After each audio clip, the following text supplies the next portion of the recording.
Welcome to Manage to Engage, the podcast from clearandopen.com. Dedicated to the evolution of you, because businesses grow when people do. Serving leaders, managers, and people who will be, helping you reach excellence in your work and achieve your personal goals at the same time. Sign up for the free course at clearandopen.com.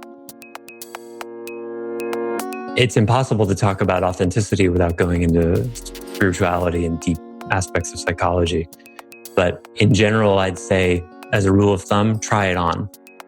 If life is calling for a different kind of quality from you than you're used to showing up as, try it on. Try it on and see if it fits. Hi, it's Joseph, and thanks for tuning in to Manage to Engage, the podcast from clearandopen.com. It's my truth that life wants you to change, and it'll hint, prod, and push you until something starts to give. When you choose to respond to life's prodding, you have two options. Manufacturing personality traits to strategically achieve a particular outcome, or pursuing authentic change. I argue that the former will only work for so long before life shows you the limit and gives you some more prodding, so reaching the result you desire will require a shift in your being, a real one. The inherent challenge here is that you don't know what you don't know. So if you've never tried on a certain quality of being, you don't know whether or not it's compatible with the real you, whoever that is. Shame prevents most people from even considering the qualities of being that will help them achieve their goals, but you have to get over this hump to stop perpetuating mediocrity in yourself and the people that you manage.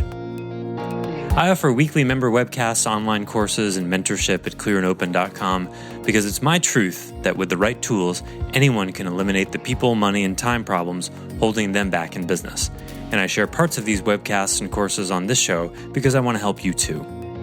If you're enjoying the show and learning from it, I'd love your feedback. If you're listening to the show on an Apple device, all you have to do is open up the podcast app, view the full description of this episode, and click the link to leave a rating and review for the show. Thanks so much for listening. Let's start the show.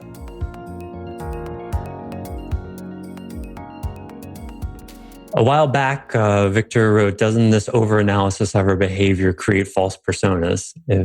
I think I get what you mean, and I'd love to talk about that because that's an interesting one, but Victor's going to have to unmute himself and say more about what he means. Basically, what I mean by that is I'm a military kid, so I respond very well to very direct people, and not everyone does. So let's say in my instance, I was a manager, and I don't think, I'm just being myself, but a couple people view directness as something bad, and then I'm asked to change that.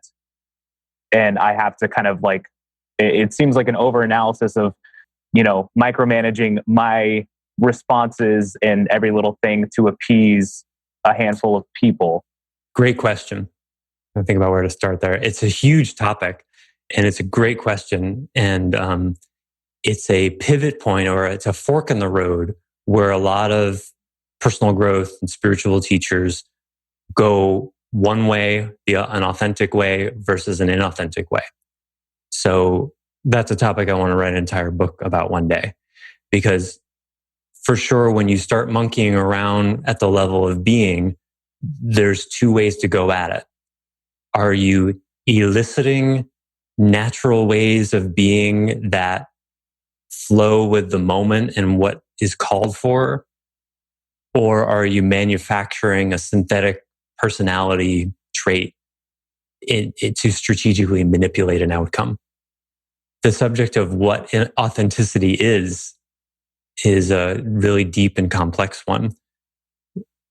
And we're not going to have time to go into all of that. I could do a whole course on what is authenticity. But I think what I would want to say is that both options exist. And if you fabricate aspects of your personality, eventually life will give you feedback about that. And one of the tricky things about authenticity is it's hard to know what's really you until you try on something different. It's just hard to know. So certainly an overly mental analysis of our behavior can create an overly mental way of being. And then the result of that is an inauthentic expression of our being or less authentic. It's a really tough one to talk about succinctly because it's impossible to talk about authenticity without going into spirituality and deep aspects of psychology. But, in general, I'd say as a rule of thumb, try it on. If life is calling for a different kind of quality from you than you're used to showing up as, try it on. Try it on and see if it fits. Can you define life by what you mean by that? The circumstances that you're in any moment, the goals and dreams that you have. Like one of my sort of basic premises is that whatever dream or big audacious goal you have is a sort of trick life is playing on you to try to get you to change in some way. And the dream is the reward. So whatever is your biggest dream is, one of my premises is that life is saying it's a challenge for you to change who you are in some way, or another better way of saying it is access a deeper, realer part of you that will be required to manifest that. So like the example I give often is my dream of having the university of what matters. For me to be the leader, or even if I end up not being the leader, because in some ways I'd prefer not to be, but to manifest that, there are qualities of being to create alliances, to hold my own with very wealthy, super powerful people, to manage large groups of people. There are qualities of being that I can look at in myself and I can see, I don't have those yet. And so when I think about this dream of mine with the University of What Matters, I end up in this conundrum. I think about it probably a couple times a week. I go, well, I really want this dream, but the me I am now, I don't think can accomplish that. So then I end up with an authenticity question. Well, is being that kind of leader, that kind of player, is that not me? Or is it me? Because that's pretty mainstream, right? I have a kind of boutique, sort of off the beaten path, unusual sort of practice here. And I like it that way. It's me. But is there some way that uniqueness is actually a contraction from the mainstream reality? And it's somehow an ivory tower where I'm still resenting my parents for not really listening to me. And so I've holed up in some corner of the industry. Because if that's true, if I'm contracting from the rest of the world in that way, well, you can't create a university like that. You got to get accreditation. And, if it would start as a 1-year gap program, I'd have to form some alliance with an existing university, and I'd have to hold my nose, at least the me I am today would have to hold my nose and wade through, corporate kind of education, administration horseshit. Do you know how many feet I can walk into a typical school before I want to die? I can smell that kind of bureaucracy at 100 yards. So is that just me, or is that arrogance? That's the question. Well, and then life says, well, how bad do you want the dream?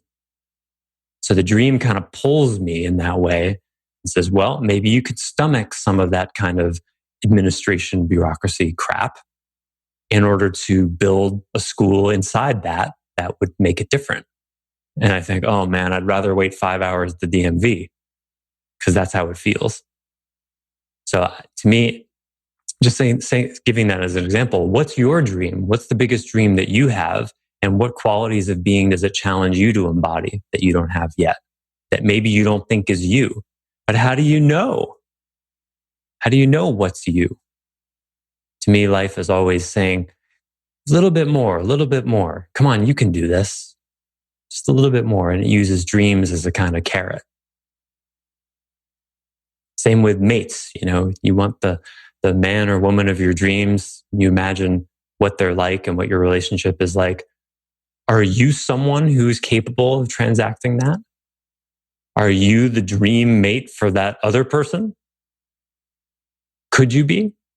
Now, certainly that's going to be suffused with the fantasy and unrealistic expectations, but there are some expectations in there that could be reasonable. Are you as understanding, compassionate, kind, etc., as all the things you want your mate to be? My general rule with mates is you don't get to expect or want anything that you don't have yourself. That's not fair. It's a kind of hypocrisy.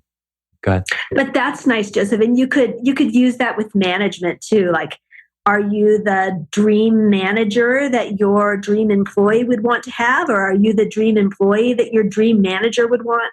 Yeah, for sure.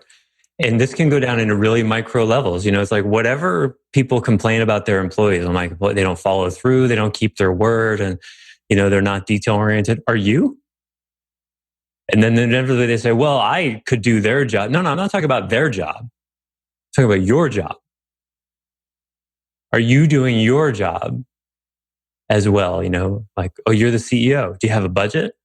Well, no, I'm too busy. Guess what? Budgeting is part of your job. Well, I'm too busy supervising them to be able to do that kind of stuff. Work it out. Sorry. That's just how it is. So again, that goes back to that level of being. And again, the being thing is really hard to look at because of that shame resilience. And most people will never look at qualities of being in themselves that they'll want to develop on purpose. And what will happen though is life will develop it for you, right? Look at, the job you lost or the divorce you went through or the death of someone close to you. What happened? It changed who you are, didn't it? Changed who you are. That's what I mean when I say life wants you to change who you are. Another way of saying it is life wants you to become a different person who happens to be you. Life wants you to become a different person who happens to be you. But we kick and scream, no, that's not me. I can't do that. Well, sometimes an opportunity or something shows up and it's not a good fit for you and you find out. Sometimes you get fired from a job that you never should have taken. Okay, you learn something about yourself. Other times the situation arises precisely because you rise in it. And how to know the difference between the two, well, that's what you spend the rest of your life trying to figure out. But I think the whole thing is a whole lot easier if you just realize that skill and knowledge are 10 or 20% maybe of whatever the growth is. Consciousness, awareness, being able to track, like we talked about before, your triggers and how they send you into funks for days at a time.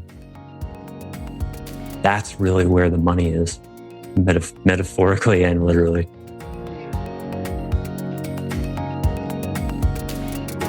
Thanks for listening to Manage to Engage, the Clear and Open podcast. Join us next week when you'll be a little bit closer to who you're destined to be.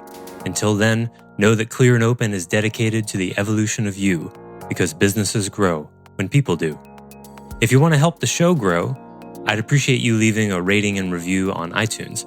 All you have to do is open the Apple Podcasts app, view the full description of the episode, and click the link to leave a rating and review.